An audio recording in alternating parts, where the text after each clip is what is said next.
승리의 주님을 따릅니다.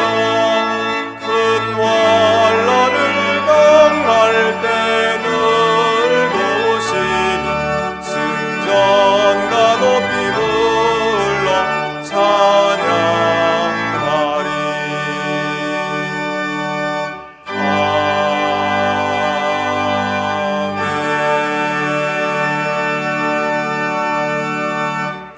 대림절 세 번째 초에 점화하겠습니다.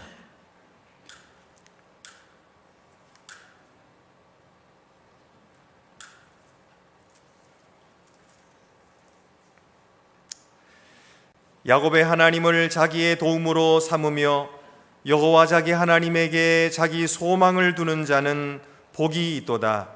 여호와는 천지와 바다와 그 중에 만물을 지으시며 영원히 진실함을 지키시며 억울한 사람들을 위해 정의로 심판하시며 줄인 자들에게 먹을 것을 주시는 이시로다. 여호와께서는 갇힌 자들에게 자유를 주시는도다. 여호와께서 맹인들의 눈을 여시며 여호와께서 비굴한 자들을 일으키시며 여호와께서 의인들을 사랑하시며 여호와께서 나그네들을 보호하시며 고아와 과부를 붙드시고 악인들의 길은 굽게 하시는도다. 시온아, 여호와는 영원히 다스리시고 내 하나님은 대대로 통치하시리로다. 할렐루야. 아멘.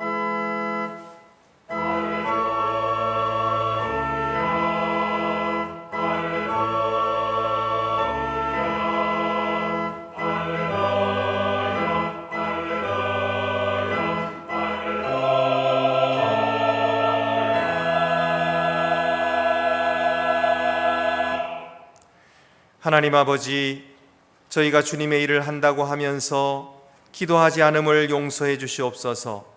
우리의 싸움은 혈과 육을 가진 사람과의 싸움이 아니라 눈에 보이지 않는 악한 영들과의 싸움이기에 구원의 투구를 쓰지 않으면 확신이 흔들리고 말씀의 검을 갖지 않으면 이길 수가 없으며 무시로 성령 안에서 기도하지 않으면 능력을 받을 수 없는데 저희가 말씀도 소홀히 했고 기도에도 열정이 없었사오니 저희 죄를 용서해 주시옵소서. 이제 주의 은혜 가운데 저희를 새롭게 하셔서 주님 앞에 서기에 부끄러움이 없는 하나님의 자녀들이 되게 하여 주시옵소서. 지금은 하나님과 나만이 하는 죄를 생각하며 묵묵히 참회의 기도를 계속합니다.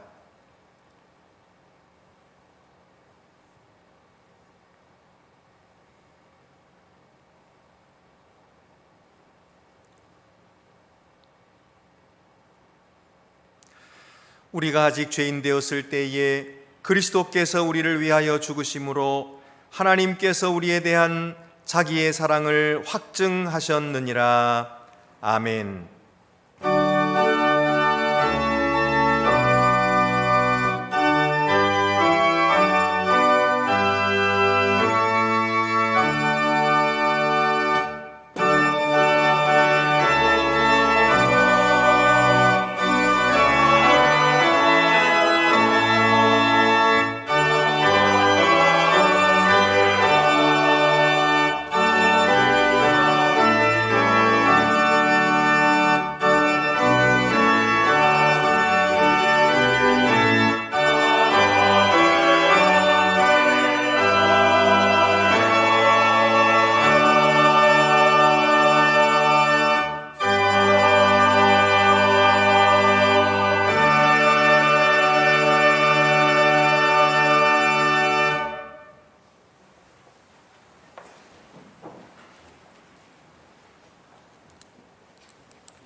하나님, 주를 사랑하고 주의 계명을 지키는 자를 위하여 언약을 지키시고 그에게 인자를 베푸시는 하나님, 오늘은 대강절 셋째 주일입니다.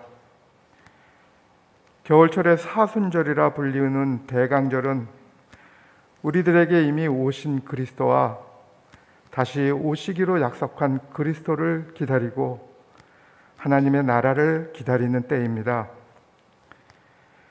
그리스도의 오심의 의미를 깊이 생각하며 철저하게 타자를 위해 존재로 사신 그리스도의 삶과 운명에 연대하여서 그 그리스도의 사랑을 오늘 우리가 이 땅에 실천하는 가운데 다시 오실 그리스도의 날을 맞이할 수 있기를 소망합니다.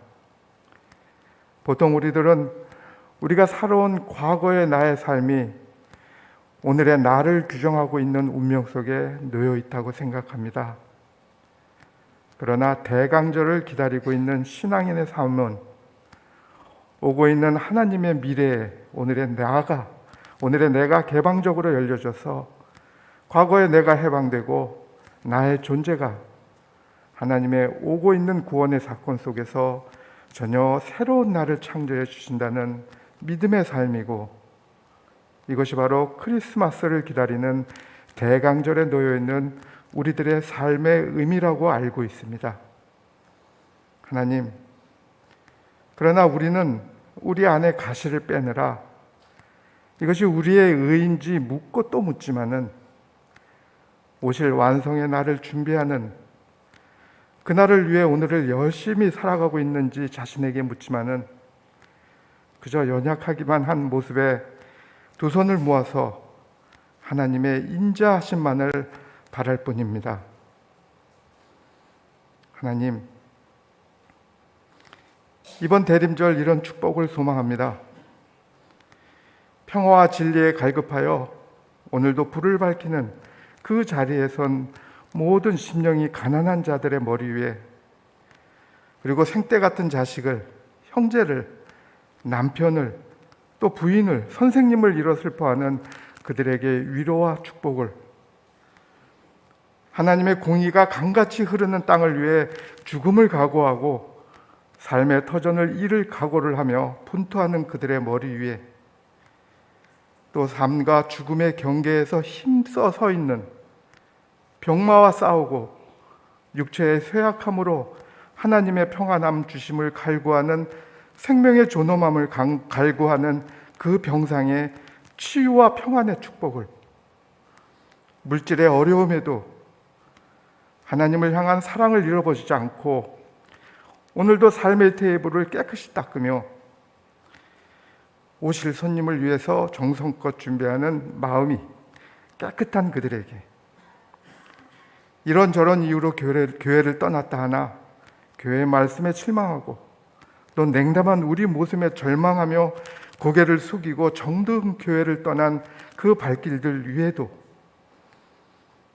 이 땅에 자신의 업적을 남김이 내가 하나님 몸 되신 교회 안에서 무언가 내 힘으로 이루어 놓겠다 하는 노력하는, 하늘나라의 집지음보다 나의 성과가 우선시되는 불쌍한 백성 위에 겸손한 삶이 되어지는 하나님의 절대적인 축복이, 하나님 없이 하나님 앞에 서는 이주 노동자, 다문화 가족, 그 모든 학대받는 삶 위에도 하나님께서 지켜주시는 축복이, 아직도 전쟁의 공포 속에서 국경 근처 난민촌이나 포탄과 총성이 난무하는 전쟁의 한가운데서 하나님의 일하심의 역사가 속히 이루어져서 일상의 회복과 평화를 눈물로 갈망하는 그곳에도 하나님의 크신 축복이 대림절의 초를 다 켜기 전에 강같이 내려지기를 소망합니다. 하나님, 우리가 주의 앞에 간구하옵는 것은 우리의 의를 의지하는 것이 아니고 주의 큰 긍휼을 의지하며오니 기도의 들으심과 응답을 소망하며 모든 기도 나사렛 예수 그리스도의 이름으로 기도합니다. 아멘. 하늘에 계신 우리 아버지, 아버지의 이름을 거룩하게 하시며 아버지의 나라가 오게 하시며 아버지의 뜻이 하늘에서와 같이 땅에서도 이루어지게 하소서. 오늘 우리에게 일용할 양식을 주시고 우리가 우리에게 잘못한 사람을 용서하여 준 것 같이 우리의 죄를 용서하여 주시고 우리를 시험에 빠지지 않게 하시고 악에서 구하소서. 나라와 권능과 영광이 영원히 아버지의 것입니다. 아멘.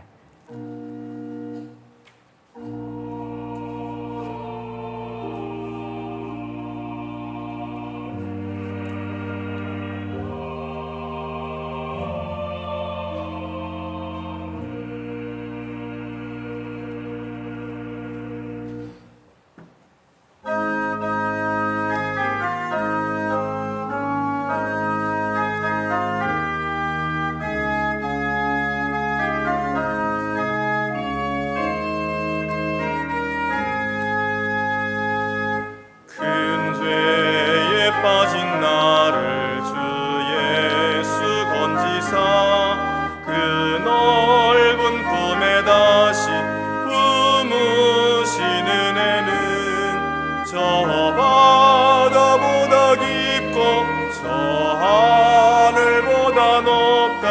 또 사랑 영원토록 나 찬송하리라. 날로 더욱 귀하다. 날로 더욱 귀하다. 한이 없이 넓은 우리 주의 사랑.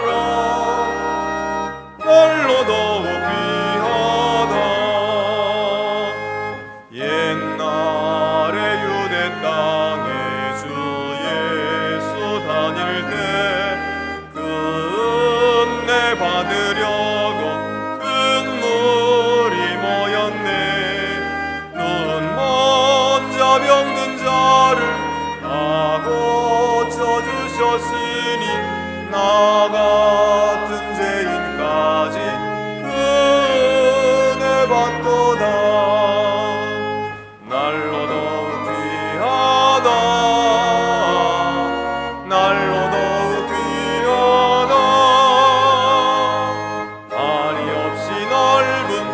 우리 주의 사랑.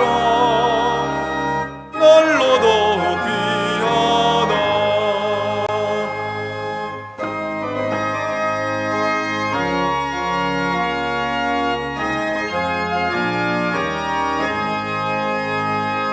주 크신 사랑으로 만 백성 위하여 그 십자가에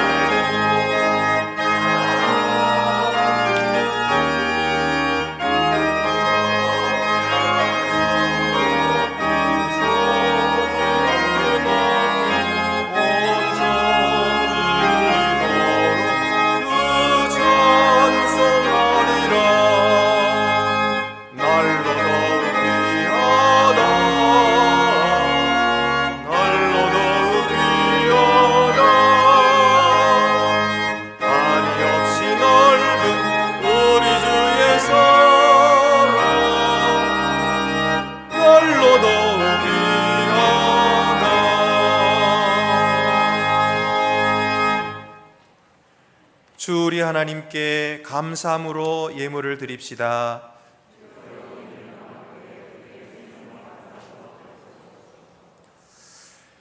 저희를 사랑하시되 극진히 사랑하시는 아버지 하나님, 저희 삶에 부족함이 없이 채워주셔서 한 해도 힘든 세상을 살면서도 위로받게 하시고 힘을 주셔서 넉넉히 살아내게 하심을 감사드립니다. 내가 너를 떠나지 않고 너를 버리지 않겠다고 약속하신 말씀을 늘 기억하게 하여 주시고 주와 동행하는 저희의 복된 삶이 앞으로도 계속되도록 인도하여 주시옵소서. 이 시간 사랑과 정성으로 11조를 드리며 감사헌금과 선교헌금, 주일헌금을 드리오니 주여 기쁘게 받으시옵고 주의 나라와 복음 전파와 주의 종들을 살리는 일에 기묘하게 쓰여지게 하옵소서. 우리 주 예수 그리스도의 이름으로 봉헌기도 드립니다. 아멘. 모두 자리에 앉으시겠습니다.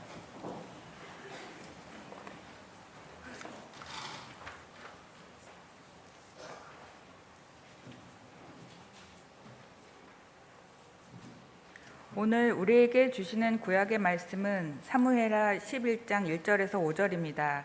구약 성경 477쪽에 있습니다.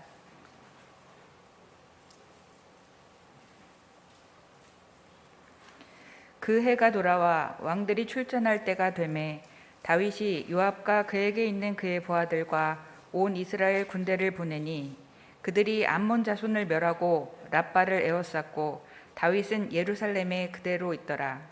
저녁 때에 다윗이 그의 침상에서 일어나 왕궁 옥상에서 거닐다가 그곳에서 보니 한 여인이 목욕을 하는데 심히 아름다워 보이는지라.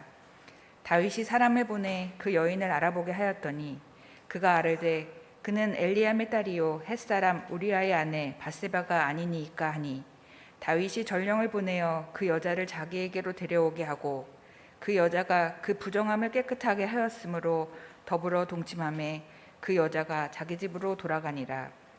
그 여인이 임신하매 사람을 보내 다윗에게 말하여 이르되 내가 임신하였나이다 하니라. 우리에게 주시는 신약의 말씀은 야고보서 1장 14절에서 15절입니다.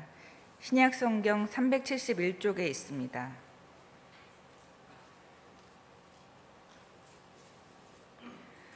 오직 각 사람이 시험을 받는 것은 자기 욕심에 끌려 미혹됨이니 욕심이 잉태한즉 죄를 낳고 죄가 장성한즉 사망을 낳느니라. 아멘.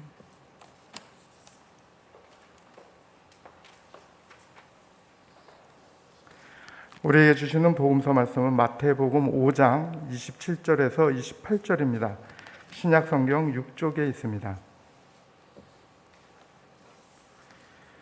또 간음하지 말라 하였다는 것을 너희가 들었으나 나는 너희에게 이르노니 음욕을 품고 여자를 보는 자마다 마음에 이미 간음하였느니라. 아멘.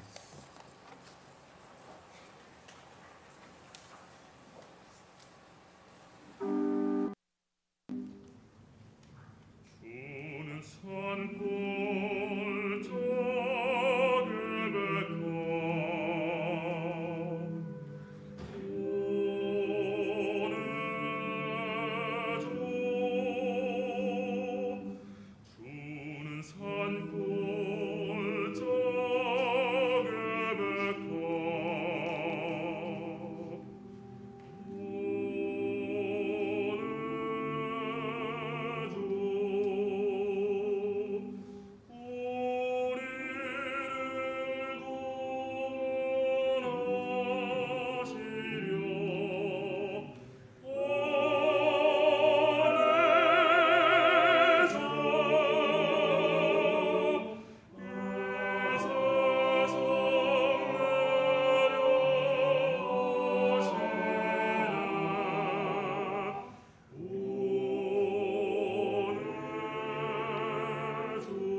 지금 우리는 예수님이 오시는 계절을 기다리고 있습니다.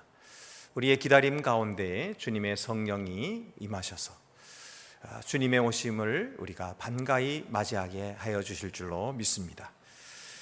우리가 다윗의 후손으로 오시는 이라는 주제를 가지고 4번에 걸쳐서 말씀을 나누는 중에 오늘은 2번째로 죄에서 건지시는 분이라는 제목으로 함께 말씀을 상고하고자 합니다.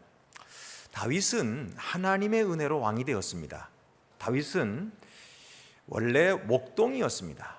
양치는 목동, 가장 천한 직업의 사람이었는데 하나님께서 그를 택하여 주시고 또 그에게 기름 부어 주셔서 이스라엘 하나님의 백성의 왕으로 삼아 주신 것입니다.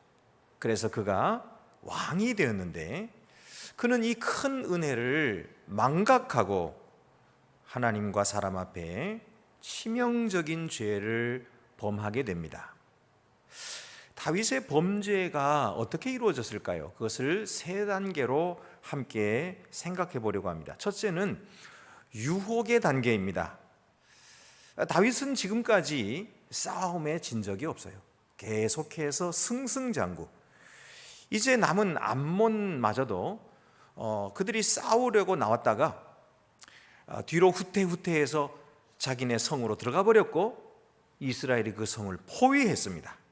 이제 이기는 것은 시간 문제였습니다. 그래서 다윗은 나태해졌습니다.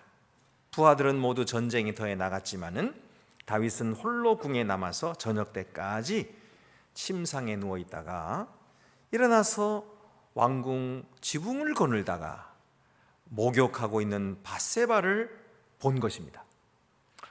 그는 음욕을 품게 되고 사람을 보내어서 그가 누군가 하고 알아보았더니 자기의 충신 우리아의 아내인 것을 알게 되었습니다.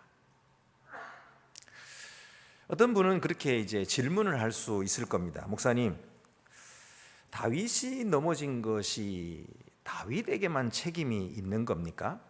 밧세바에게는 없는 겁니까?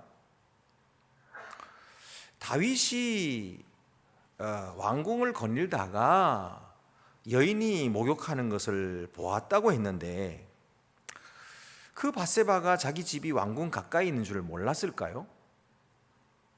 또 그 밧세바가 밤이 아닌 낮에, 그것도 집안이 아닌 바깥에 나와서 목욕을 왜 했을까요?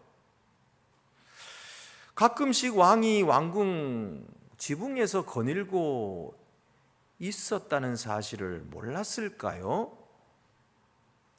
그렇다면 그가 다 알면서도 그렇게 한 이유가 있었을 텐데 왜 우리 성군 신실한 다윗 혼자서 그런 음행을 저지른 것처럼 이야기해야 됩니까?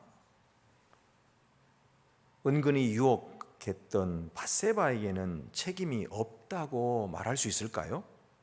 이런 질문이 있을 수 있습니다. 그렇죠? 정말 그럴까요? 그런데 성경 어디를 찾아봐도 밧세바에게 책임이 있다든지 밧세바가 유혹을 하는 바람에 다윗이 범죄했다든지 그런 이야기는 한 군데도 없어요. 그냥 모조리 다 다윗이 범죄한 것만 나와요. 왜 그럴까요? 야고보서 1장 14절 말씀 보면은 오직 각 사람이 시험을 받는 것은 자기 욕심에 끌려 미혹됨이니 욕심이 잉태한즉 죄를 낳고 죄가 장성한즉 사망을 낳느니라. 시험 받는 것은 오직 자기 욕심에 끌려 미혹된 것이다. 성경이 그렇게 말씀하고 있어요. 물론 환경이 그럴 수 있고 또 어떤 사람이 나를 유혹할 수도 있겠지만 결국 사람이 죄를 짓는 것은 자기 속의 욕심에 끌려온 것이다. 그렇게 말씀하고 있는 거예요. 그래서 미혹된 것이. 그래서 설령 밧세바가 계획적으로 유혹을 했다고 해도 그 잘못은 다윗에게 있는 거예요. 다윗이 욕심을 품은 것입니다. 욕심이 마음에 생겼을 때에 즉시 버리고 품지 않으면 다행인데요, 이거를 버리지 않고 욕심을 계속 품고 있으면 오늘 성경에는 그것을 잉태라고 합니다. 임신하는 거예요. 임신을 하면 반드시 낳는 날이 오는 거죠. 그래서 뭐를 낳느냐 하면 죄를 낳는다.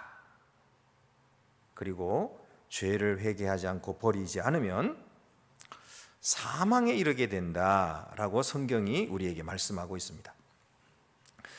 여러분, 욕심이 언제나 그렇게 거세게 오는 건 아닙니다.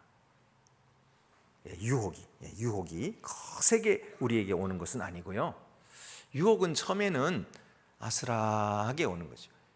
긴가민가 이게 유혹인지 아니지 그것 잘 모르게 그렇게 처음에는 옵니다. 그런데 그 유혹을 받는 우리가 조금이라도 틈을 보이면 그 유혹은 아주 거세게 몰아치는 거예요. 그래서 그 틈을 보고 강하게 내가 저항할 수도 없이 휘몰아쳐 오는 것입니다. 그래서 인생을 날려버리는 거예요. 이것이 유혹의 특징입니다. 그러므로 우리 믿음의 사람들은 마귀에게 틈을 보여서는 안 됩니다. 우리가 주님만 선택하고 주님만 섬기기로 한 것이지 거기에 뭐 다른 여지를 두고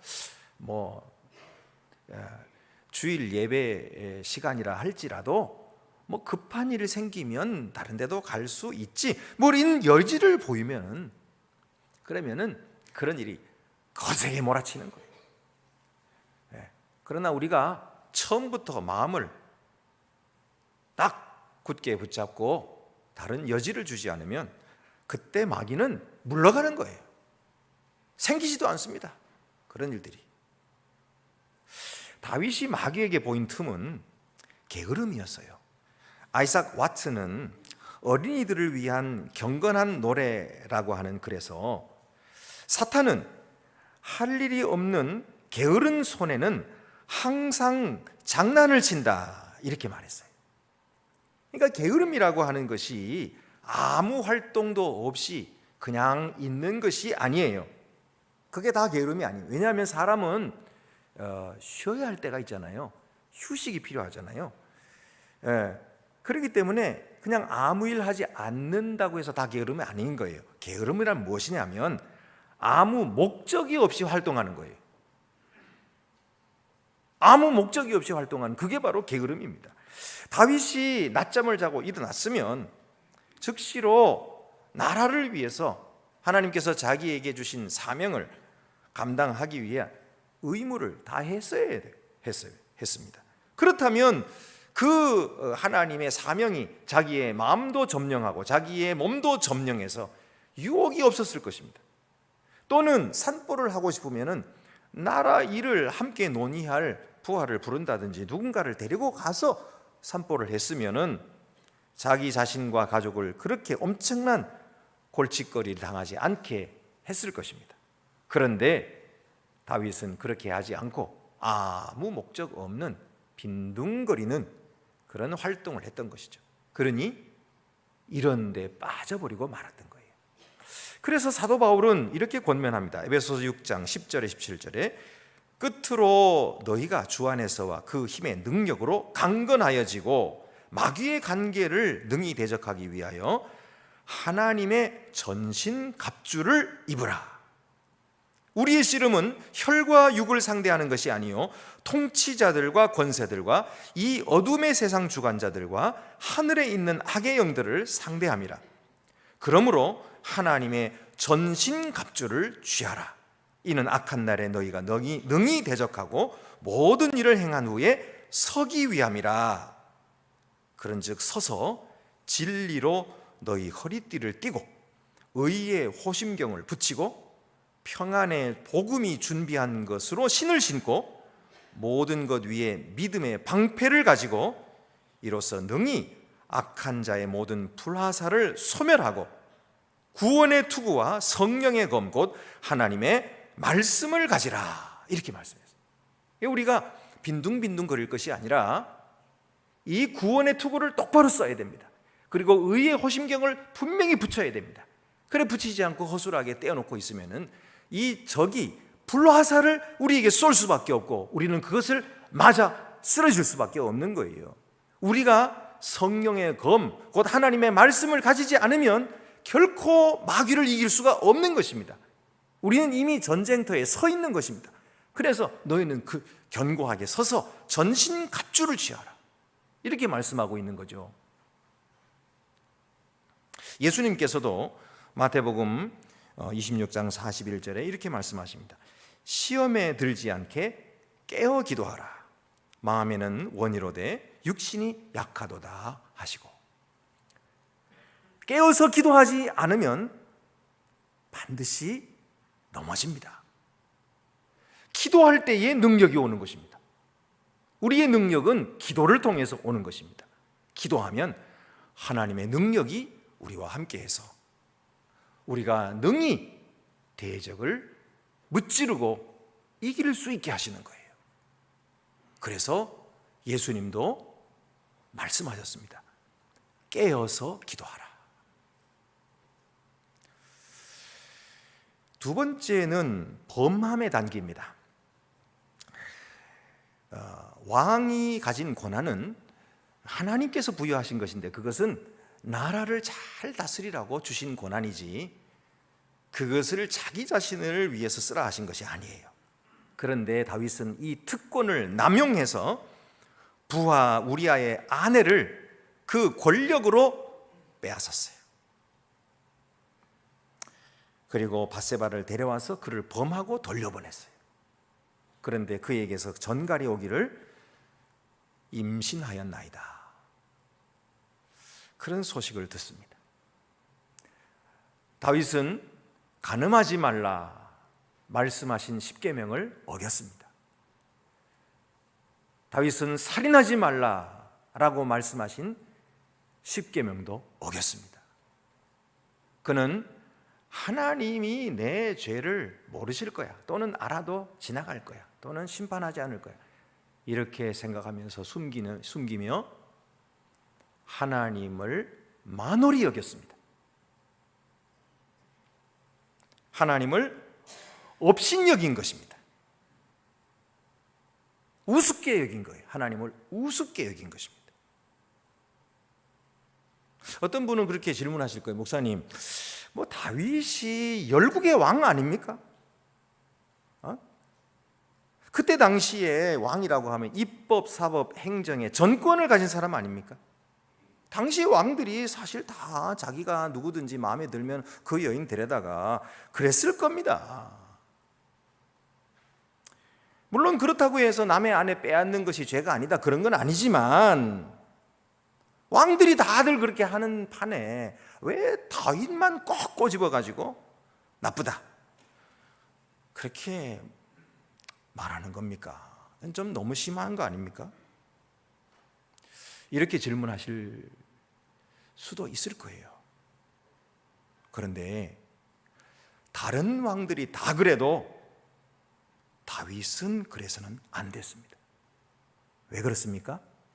다윗은 하나님이 선택하신 하나님의 백성, 하나님의 백성의 왕인 거예요. 다른 왕들은 세상의 길을 간다고 해도 다윗 왕은 그렇게 그 길을 가면 안 되는 거예요. 하나님이 그에게 주신 길이 있는 것이죠. 다른 사람들 다 딴 길로 간다고 해서 다윗 왕이 그렇게 가는 것을 하나님께서 허용하셨겠습니까? 허용하지 않았어요. 오늘도 마찬가지입니다. 여러분, 우리들은 하나님의 크신 은혜로 우리의 죄 용서함을 받았어요. 우리가 이전에 하나님을 알지도 못했고 예배할 줄도 몰랐고 하나님의 말씀 들을 줄도 몰랐고 그것이 하나님의 말씀이라고 여겨지지도 않았어요. 그랬던 사람들인데 이제는 하나님께서 내 죄를 사해 주심을 깨달았어요. 그리고 그 은혜에 감격하여 하나님께 예배하는 자가 되었습니다. 그리고 그 하나님의 말씀을 들으며 응답할 줄 아는 자가 된 것이죠. 그리고 영생을 얻었고, 그리고 영원한 하나님의 나라의 일꾼들로 하나님이 삼아주신 거예요.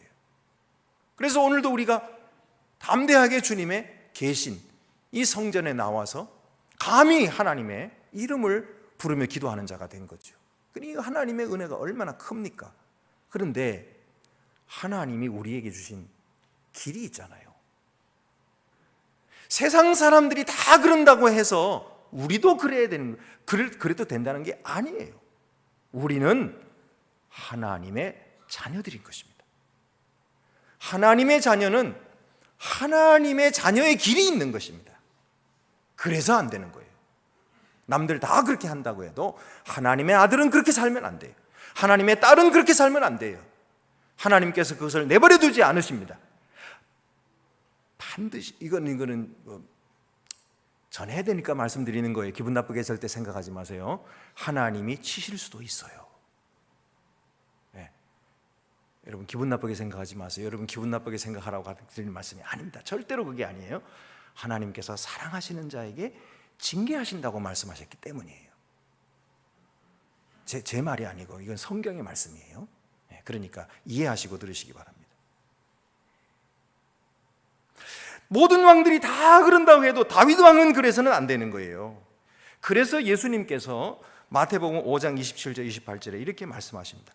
또 간음하지 말라 하였다는 것을 너희가 들었으나 나는 너희에게 이르노니 음욕을 품고 여자를 보는 자마다 마음에 이미 간음하였느니라.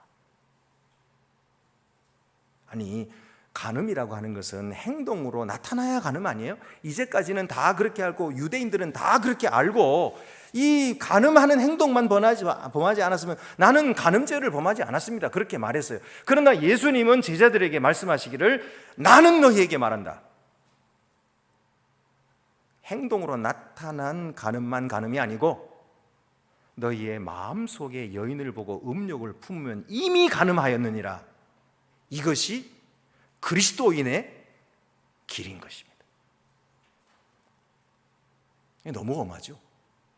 그렇게 따지면은 이거 범하지 않은 남자는 누가 있을까요? 뭐 남자만 그렇습니까?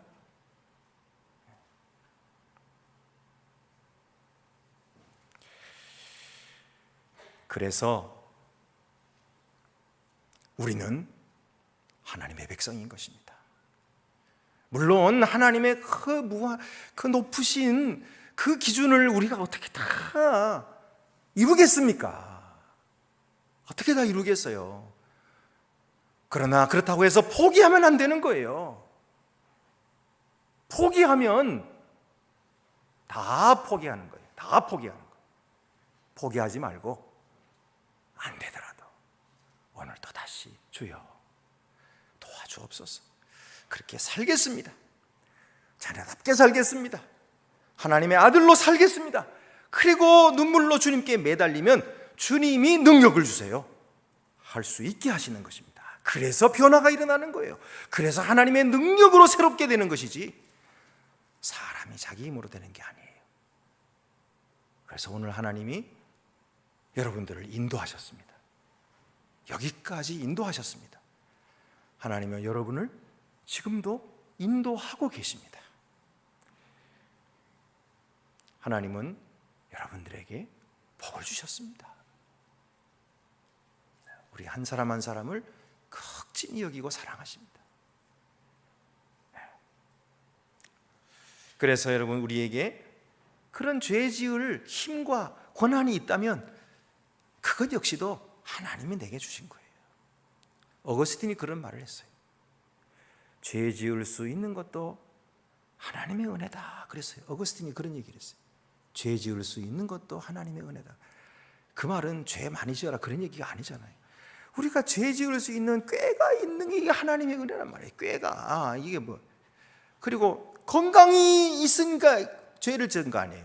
이 건강 주신 것도 하나님의 은혜라는 거예요.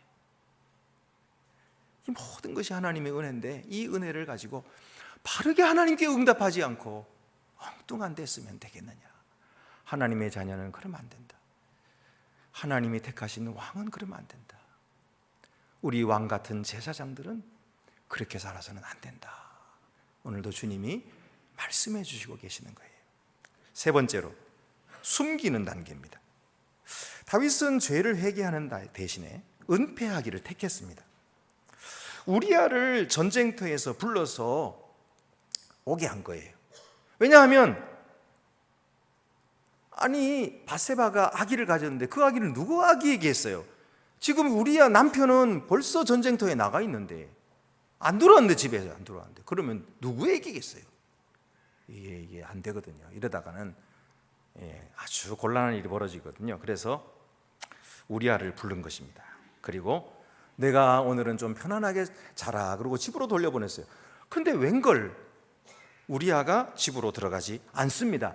그리고는 내가 어찌 내 동료들은, 내 전우들은 지금 목숨을 걸고 전쟁터에 싸우고 있는데 내가 어떻게 편안하게 나 혼자서 집에 들어가서 잘 수가 있겠냐. 그리고 집에 안 들어가고 왕궁문에서 다른 부하들과 함께 잠을 자고 집에 안 들어간 거예요.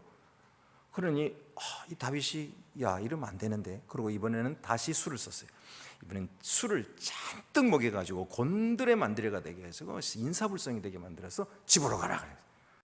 그런데도 부득불 이 우리아는 따라가지 않습니다. 그리고 왕궁문에서 또 부하들과 함께 잠을 잔 거예요. 이쯤 되면 다윗이 깨달아야 했어요. 아니 우리아는 저렇게 나라를 위해서 충성하고 왕을 위해서 충성하고 있는데 자기는 하나님이 백성들을 다스리라고 그렇게 모든 복을 주시고 넉넉하게 쓰도록 부족함이 없이 주셨는데도 충성하지 않고 오히려 백성을 빼앗고, 야 이거는 참 안심에 가책된다. 내가 이럴 수는 없지 하고 돌이켰어야 되는데 그는 돌이키지 않습니다.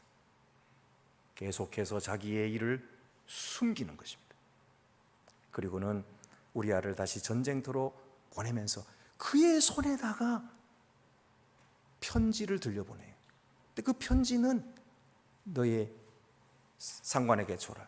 상관이 편지를 보니까 우리아를 죽이라는 거예요. 우리아를 죽이라고 하는 편지를 우리아의 손에 들려가지고 보내는 이 간악한 다윗 왕. 결국은 우리아가 죽습니다. 적진에 나가가지고 적진에 일부러 죽게 만든 거예요. 그래서 실패인데 그거는 왕이 요압이 이야기하죠. 가서 왕에게 말해라. 우리가 지긴 졌는데 우리아도 죽었다 얘기해라. 그러니까 왕이 화를 못 내는 거예요. 우리아가 죽었다니까. 잘했다. 너희들이 고생 많이 했다. 앞으로는 그렇게 조심해라. 그러고 넘어가는 거예요. 이렇게 해서 우리아를 죽인 사람입니다. 아무도 모를 것이라 그렇게 생각한 거죠. 어떤 사람은 그렇게 질문할 수 있어요. 아니 목사님, 다윗이 자기 자신이 그렇게 잘못한 거 어쩔 수 없이 숨긴 거 아닐까요? 왕 체면이 있지. 어떻게 백성들 앞에서 이미 엎질러진 물인데 그걸 사실 들춰내고 백성들 앞에서 내가 잘못했다고 그 어떻게 사과를 합니까? 그리고 왕이라는 그때 당시에 법인데, 왕 말이 법인데 자기 자신이 자기를 처벌한다면 그 꼴이 우습지 않겠습니까? 그러니 없었던 일로 하고 일단 넘어가고 그리고 나서 나중에 다시 생각할 수 있지 않겠습니까? 이렇게 말씀하실 수도 있을 거예요. 그런데 여러분, 죄는 숨긴다고 사라지지 않습니다. 남들 모른다고 없어지는 것도 아니에요. 반드시 죄는 봉하게 돼 있어요. 반드시 죄는 화를 자초합니다. 그리고 그 봉을 받습니다. 죄를 숨기는 것은 또 다른 죄를 짓는 것이며, 숨긴 죄는 더 큰 죄를 계속해서 부르게 되는 것입니다. 그래서 잠언 28장 13절에 자기의 죄를 숨기는 자는 형통치 못하나 죄를 자복하고 버리는 자는 불쌍히 여김을 받으리라. 숨기는 자는 형통치 못하다. 그래도 자복하라. 그러면 불쌍히 여김을 받을 것이다. 이렇게 말씀하고 계세요. 다윗이 자기 자신이 한 일을 정말 완전 범죄로 숨길 수 있었을까요? 왕궁에서 일하는 종들이 그 다 봤어요. 오고 가는 거를 다 봤고 들었고, 그리고 남들에게 말하고 있었어요. 그리고 그런 사람들이 다 몰랐다고 해도 다윗이 전령으로 보낸 그 사람은 알았고요, 또 바세바를 데려오라 할 때는 알았어요. 그 사람뿐만 아니라 하나님이 보고 계셔요. 다 알고 계시는 것입니다. 그래서 고린도전서 4장 5절 말씀에 그러므로 때가 이르기 전 곧 주께서 오시기까지 아무것도 판단치 말라. 그가 어두움에 감추인 것들을 드러내고 마음의 뜻을 나타내시리니 그때에 각 사람에게 하나님께로부터 칭찬이 있으리라. 여러분, 우리가 남들에게 선한 일을 하고 베풀어 주는 일을 하고 이런 거 숨겨야, 그래야 하나님께로부터 큰 칭찬을 받게 되는 거예요. 그런 거는 오른손이 하는 일을 왼손이 모르게 숨겨야 됩니다. 그러나 죄는 고백해야 돼요. 왜냐하면 어둠에 숨겨진 것이 이게 밝혀지지 않는 것이 없다. 너희가 안방에서 말한 것을 지붕 위에서 전파하게 되리라 그랬어요, 예수님이. 마지막 날에 숨김없이 다 드러나게 될 것이니까. 그러니까 너희가 선한 일, 그런 거 숨겨라. 그러나 우리 주 예수 그리스도는 이제 이 다윗의 이 범죄로 인하여 그 집안이 망하게 됩니다. 그래서 집안에서 형제들끼리 죽이고 죽는 이런 살인이 벌어질 뿐만 아니라 자기의 아들 압살롬이 자기 아버지를 대항해서 반란을 일으키고 스스로 왕이 되는 이런 일이 벌어지고, 아들에게 쫓겨가지고 도망쳐야 되는 이런 신세가 되는, 그리고 자기의 후궁들이 백주대낮에 왕궁 옥상에서 많은 백성들이 보는 앞에서 그 아들에게 겁탈을 당하는 이런 끔찍하고 더러운 일들이 벌어지게 된 것입니다. 여러분, 우리 주 예수 그리스도는 바로 이 다윗의 후손으로 오신 것입니다. 다윗의 후손으로 태어나셔서 인간 속으로 대대로 흐르는 죄로 넘어지는 습성, 피할 수 없는 타락의 결과를 대신 짊어지셨습니다. 그는 죄 없으신 분으로서 우리의 죄를 대신 담당하시고 십자가에서 죽으셨습니다. 우리를 죄와 심판에서 건지실 구세주로 다시 오시는 것입니다. 마태복음 1장 6절 말씀 보면은 마태는 이 예수 그리스도의 이 계보를 말씀하고 계세요. 그 계보에서 뭐라고 적고 있냐면, 이새는 다윗 왕을 낳으니라. 다윗은 우리아의 아내에게서 솔로몬을 낳고. 마태는 유독 예수님의 족보를 기록할 때에 그는 다윗의 후손이라고 말하면서 유독 우리아의 아내에게서 난 후손이시라고 밝히고 있어요. 그냥 밧세바에게서 났다 그러면 안 되나요? 왜 우리아의 아내입니까? 남의 아내. 거기에서 난 후손이라고 밝히는 이유가 뭐예요? 다윗의 죄와 실패를 숨기려 하지 않는 것입니다.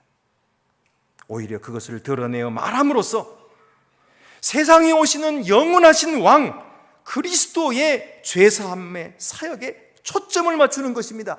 그가 해결하신다는 거예요. 그가 고치신다는 거예요. 그가 구원하신다는 거예요. 다윗에게는 아무런 희망이 없어요. 다윗에게는 절망뿐이에요. 그러나 그의 후손으로 오시는 하나님의 아들 우리 주 예수 그리스도는 우리의 영원한 소망이요, 그가 죄를 사하시는 권세가 있으신 거예요. 다윗은 왕으로서 이스라엘 백성들이 가장 우려를 보고 존경하는 왕이었지만 죄에 넘어져서 실패하고 말았습니다. 그러나 바로 그런 왕의 후손으로 오신 우리 주 예수 그리스도는 자기 백성을 죄와 멸망에서 건지시는 구원의 주가 되심을 증거하고 있는 것입니다. 마치 거름더미에서 한 싹이 나와서 아름다운 장미꽃을 피우는 것 같이 우리 주 예수 그리스도는 죄로 말미암아 타락하고 실패해서 아무 쓸모도 없어진 바로 그 다윗 왕과 그 가문의 후손으로 오셔서 그들을 구원하실 뿐만 아니라 만 백성을 죄에서 건져 하나님의 온전하신 백성으로 삼으시는 분이신 것이에요. 그 주님께서 지금 오시고 계시는 것입니다. 그래서 이사야 53장 4절에 그는 실로 우리의 질고를 지고 우리의 슬픔을 당하였거늘 우리는 생각하기를 그는 징벌을 받아서 하나님께 맞으며 고난을 당한다 하였노라. 그가 친히 우리를 위해서 고난받으러 오셨다는 거예요. 히브리서 2장 9절 말씀에도 오직 우리가 천사들보다 잠시 못하게 하심을 입은 자 곧 죽음의 고난받으심으로 말미암아 영광과 존귀로 관을 쓰신 예수를 보니 이를 행하심은 하나님의 은혜로 말미암아 모든 사람을 위하여 죽음을 맛보려 하심이라. 15절에 또 죽기를 무서워함으로 한평생 매여 종노릇하는 모든 자들을 놓아주려 하심이니, 여러분, 한평생 죄에 매여서 종노릇하는 우리들을 위하여 우리 주 예수 그리스도께서 놓아주러 오시는 것입니다. 해방시켜 주시는 것입니다. 자유케 하기 위하여 예수님이 오시고 계십니다. 할렐루야. 그래서 사가랴는 예수님이 태어나시기 전에 이렇게 예언했어요.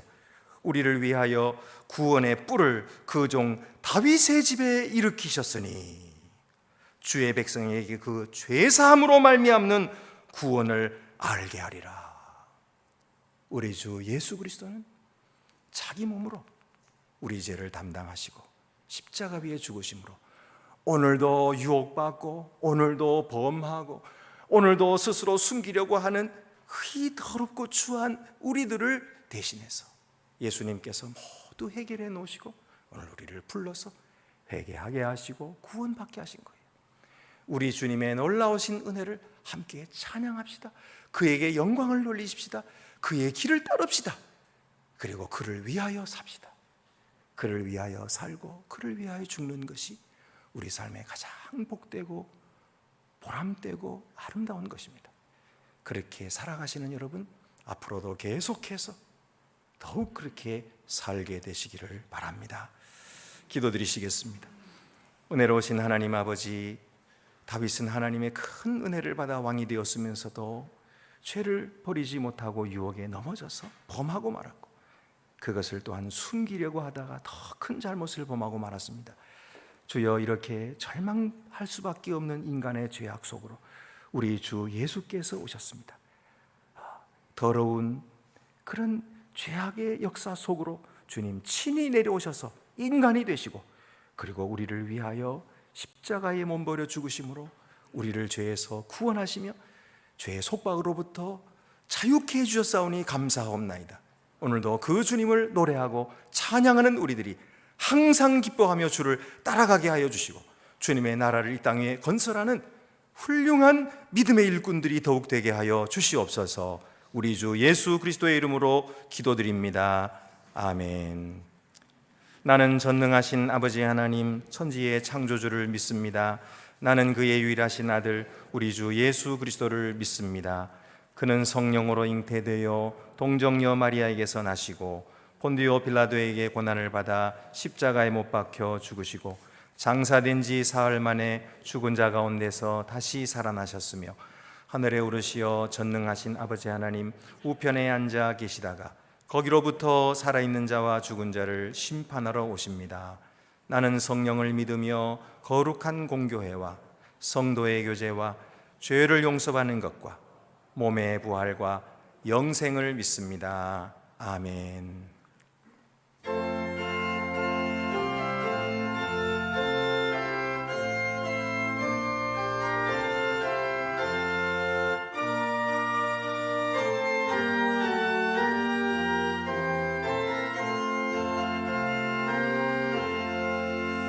천사 찬송하기를 거룩하신 구주께 영광 돌려보내세 구주 하셨네.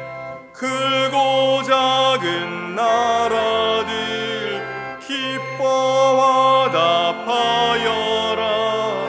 영광 받을 왕의 왕 베들레헴 나신 주. 영광 받을 왕의 왕 베들레헴 나신 주.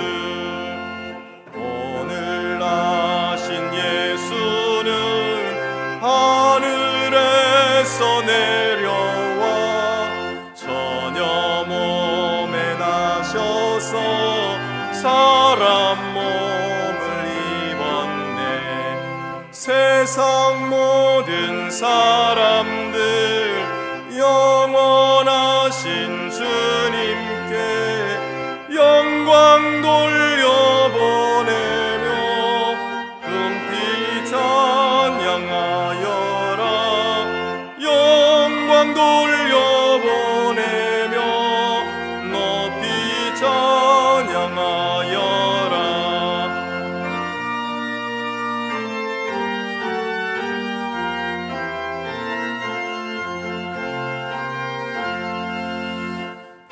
의로우신 예수는 평화의 왕이시고 세상 빛이 되시며 우리 생명 되시네.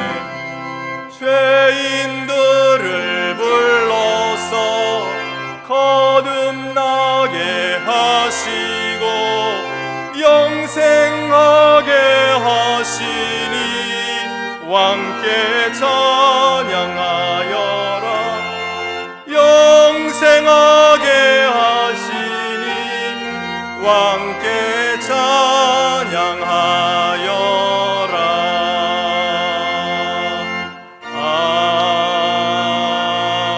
아멘. 우리 성도의 교제 시간입니다. 앞뒤 옆에 계신 분을 서로 인사 나누시겠습니다. 주님의 사랑으로 사랑합니다. 주님의 평화가 함께 하시기를 바랍니다. 잘 오셨습니다. 네, 오늘도 이렇게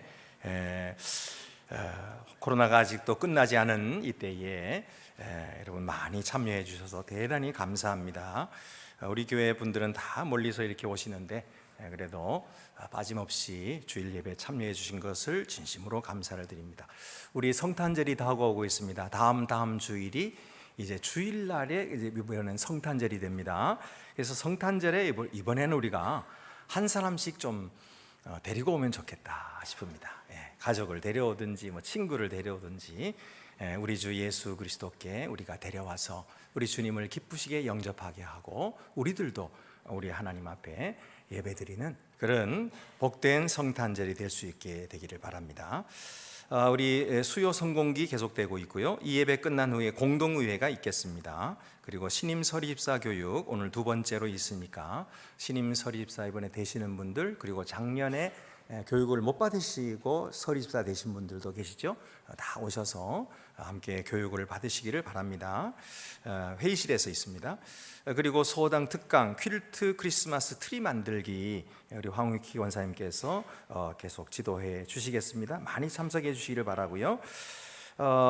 서운한 소식은 우리 김계원 전도사님 아동부를 담임하셨는데 사임하시게 되고 주님의 교회로 부임하시게 되었어요. 일부 예배는 오셨나요? 잠깐 앞으로 오시죠. 아유, 저는 또 일부 예배만 인사를 하신 줄 알고. 네.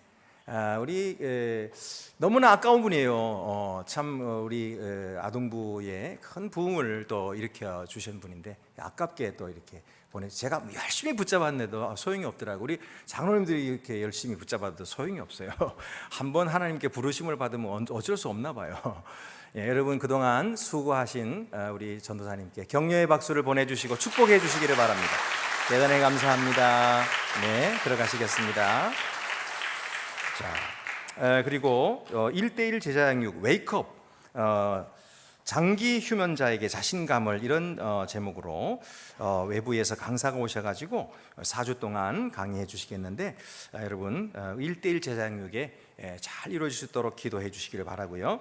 우리 안동교회 수요 성서 세미나가 1월 11일부터 시작됩니다. 매주 수요일에 우리 전교인을 상대로 해서 전문 강사들을 초청하게 됩니다. 아주 귀한 강사들이 오시게 되는데요.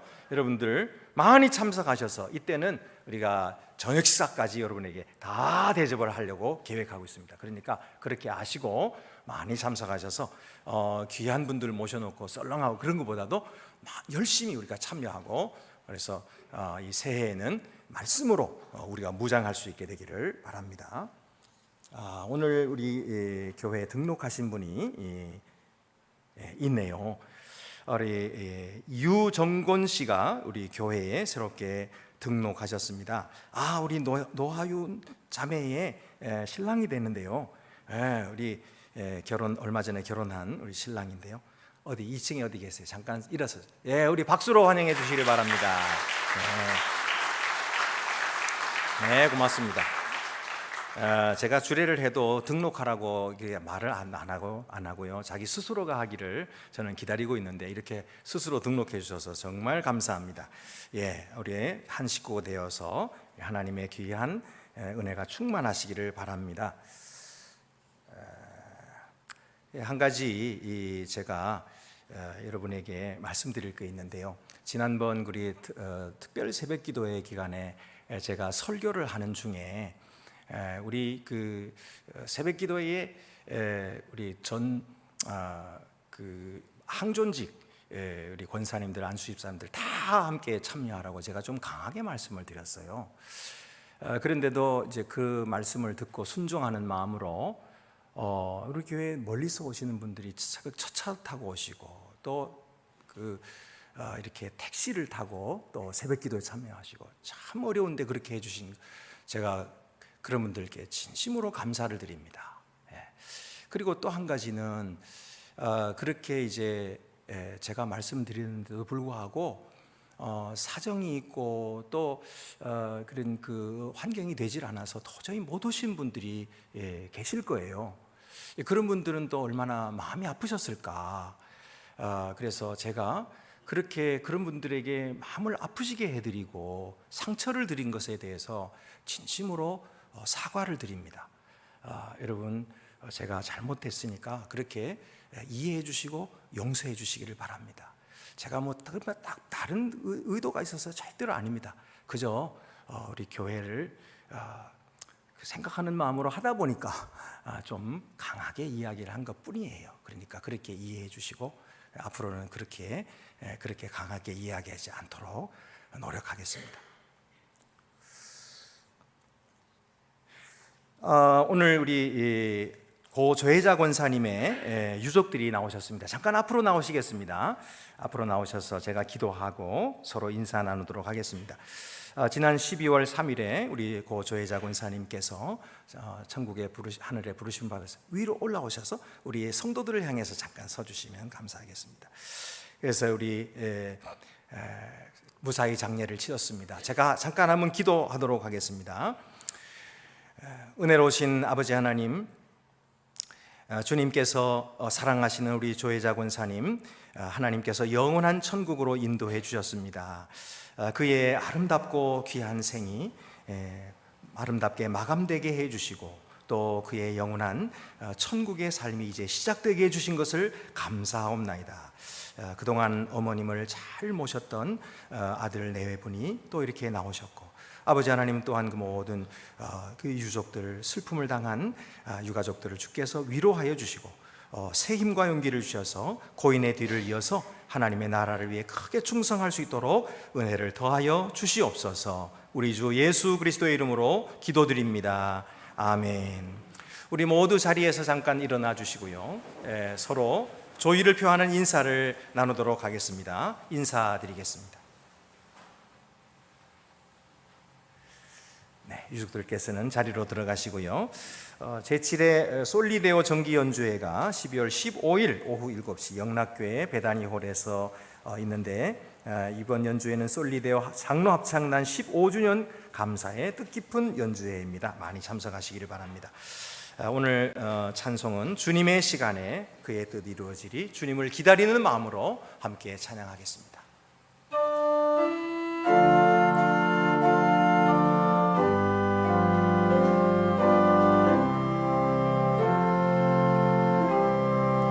주님의 시간에 그의 뜻 이루어지리 기다려 하루하루 살 동안 주님 인도하시니 주 뜻 이룰 때까지 기다려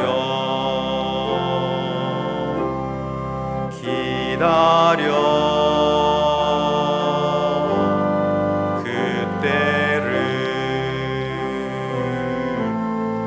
그의 뜻 이루어지리 기다려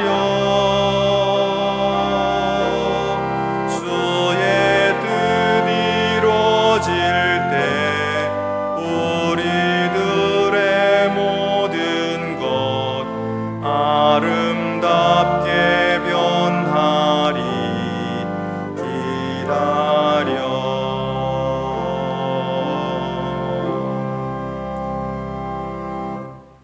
이제는 장차 이 땅에 다시 오실 주 예수 그리스도의 은혜와 독생자를 주셔서 죄와 사망에서 우리를 구하신 아버지 하나님의 사랑과 성령의 충만하심과 교통하심이 대림절 셋째 주일에 주님을 맞으러 나온 모든 성도들에게 이제와 영원히 함께하옵시기를 간절히 축원하옵나이다. 아멘.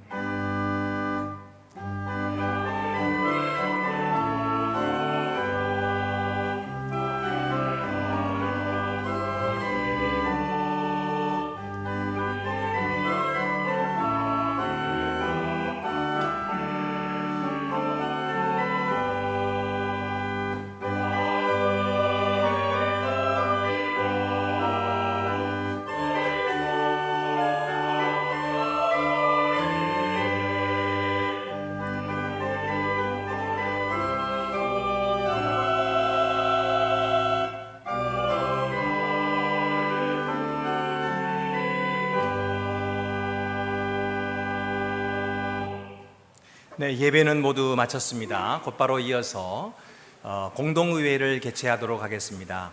공동의회는 세례 교인 이상은 다 참여하실 수